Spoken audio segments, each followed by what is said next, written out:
This episode of The Design Messengers is dedicated to an original in the field of design. Someone who has earned their reputation for the amazing work they do. This individual has been on Convo by Design in the past. I believe 3 times in different ways. As a solo guest, as a multi-guest episode, and on a panel produced for the West Edge Design Fair. Have you heard the story of Timothy Corrigan and Arc Digest on the Sofia Vergara project? Well, you probably have by now. If not in his Instagram feed, then perhaps through Business of Home, who did an absolutely wonderful job covering this. If you have not heard this story yet, check the show notes for a link to the Business of Home story. Honestly, I can't tell it any better than Fred Nicholas, executive editor of Business of Home, did. To synopsize, Corrigan worked on Sofia Vergara's home in the Los Angeles suburb of Beverly Park. For years, he worked on this project. His firm was replaced, for whatever reason, doesn't matter, with that of O'Hara Davies Gaetano.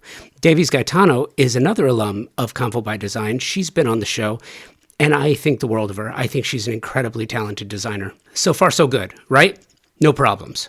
Clients and creatives part ways all the time. It's whatever the conflict, whatever the reason, doesn't matter. It happens all the time.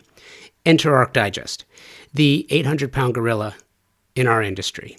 They published the project, and in the original piece, there is no mention of Corrigan's work, despite much of the specified material and architectural detail of Corrigan's Corrigan's firm present in the final project. Corrigan called BS on this, for lack of a better term, and had lawyers send a letter of complaint to AD, which I have not read, but which did result in a digital version correction. And I would not be surprised to see a carefully worded correction in the next print edition. I'm glad that they're doing this. But to be frank with you, it is not only unfortunate that this happened, but it was entirely avoidable. How? Well, the trade publications have slashed editorial staff over the past decade. That is undeniable.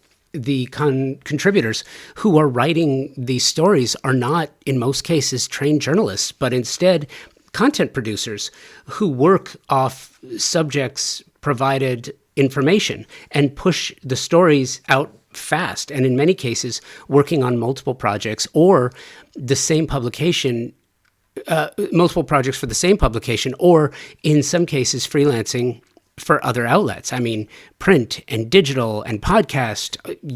Oh my. There are no real journalistic standards for our industry. There aren't. And there should be. For years, it was why are photographers not credited on social media? Why are designers not credited on social media? Why are some people posting somebody else's project and claiming it as their own? And they get away with it because nobody's checking. Somebody should be. Who's that going to be? I don't know. But with the proliferation of social media, idea theft runs rampant. Claims made are not checked, and because there is so much content pushed out, it would take an army to do it. Or perhaps this is another tool that AI will be taking on in the future. More on that in a minute. It's important to note, I don't think there are any villains here.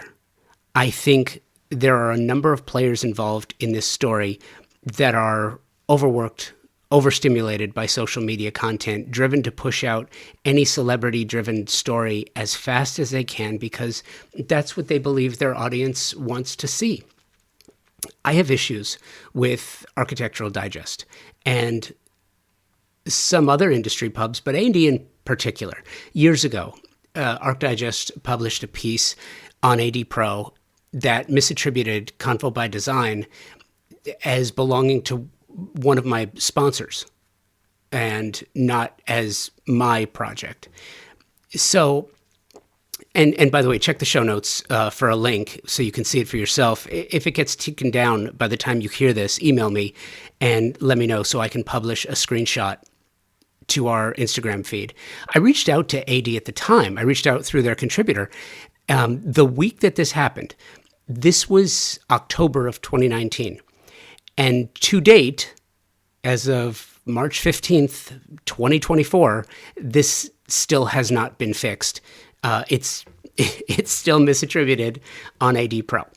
So I think, I let them know at the time. Did I have an attorney write a letter and make a demand? I did not. So did I do everything that I could on my end? No, I didn't, but that's a choice. And we're going to get to more of that in a minute too. Corrigan, let's get back to Tim. Corrigan handled this the way it should have been handled. But let's be honest about this. Were it a lesser designer, they most likely would have just been ignored.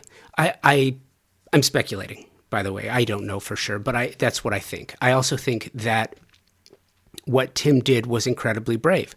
There could be ramifications. You just never know. My hope is that the folks at the Shelter Publications, if they do believe strongly in our industry and who do, in fact, make our industry better, will use this experience to strengthen their journalistic practices. I would like to see all of the trade pubs use trained journalists. Degree you don't have to have a degree in journalism, but you do need training in journalism with a focus on design and architecture to write. I mean, look, I have a degree in journalism, and that's where I learned tradecraft. And can you learn it on the job? Yes, absolutely you can. But it's the same thing as in design. There are designers who learned how to design. They learned their craft through doing. I would argue that it took them longer to learn than were they to be trained in it. So take that for what it is. And that is not always the case. But if it were, the trade publications could catch some of these inconsistencies well in advance of publication. And if errors are made, which happens all the time because we're humans and humans are fallible and we journalists do make mistakes, and once discovered, should have practices in place to correct the issue to the very best of our ability. We will see if this happens in this case. What does that mean? To the best of one's ability. If I'm being completely honest with you, I think there's far more that AD can do. I feel like in this case, they have just, thus far kind of done the bare minimum. You might ask, like what, Josh? And that would be a great question.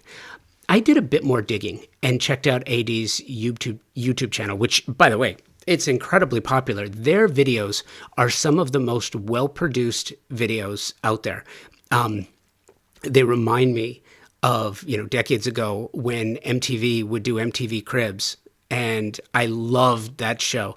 And AD's YouTube channel reminds me of that.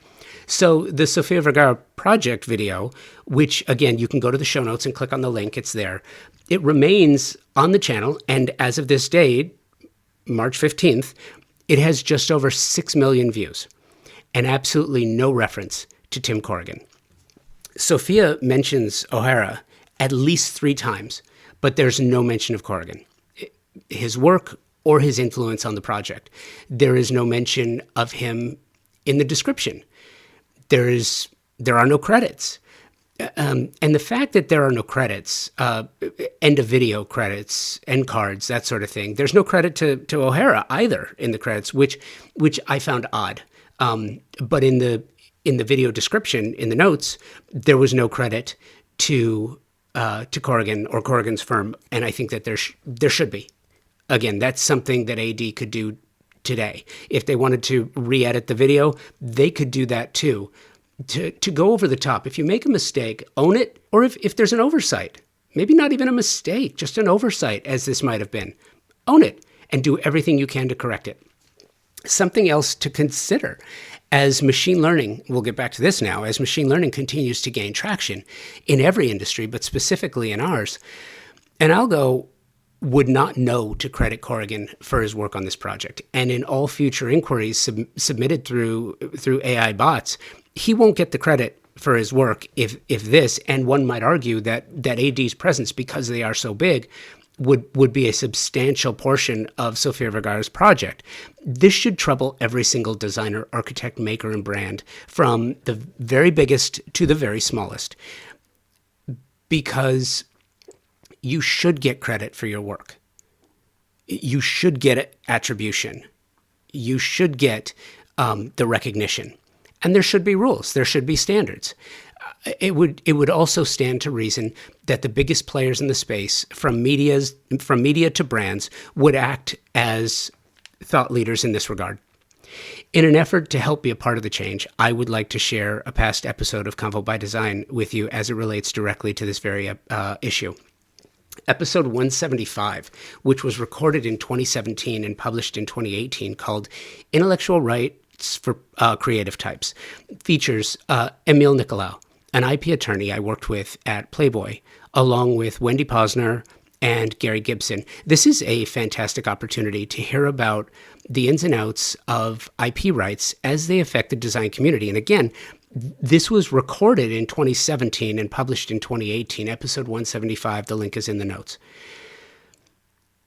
At the end of the day, and through this episode, you will learn that regardless of IP or attribution issues, as a professional in any industry, but specifically the design and architecture industry, you can choose to defend your rights. You can also choose not to.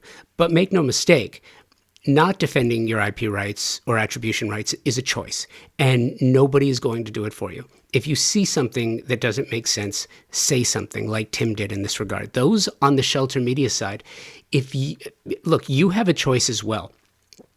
Do you make it right or not? That's your choice. And that choice is one that should not be decided based on the size or experience of the creative, nor on whether or not they have an attorney writing letters, but instead, is it the right thing to do? If you made a mistake, it happens to everybody. Own it, correct it, move on. And a special thank you to Tim for forcing this issue. Your actions have once again made the industry better than it was when you found it. So for that, thank you. And thank you for listening to Convo by Design. If you have questions or comments on this issue or any others, please email me, convobydesign@outlook.com. Until next time, be well. Take today first.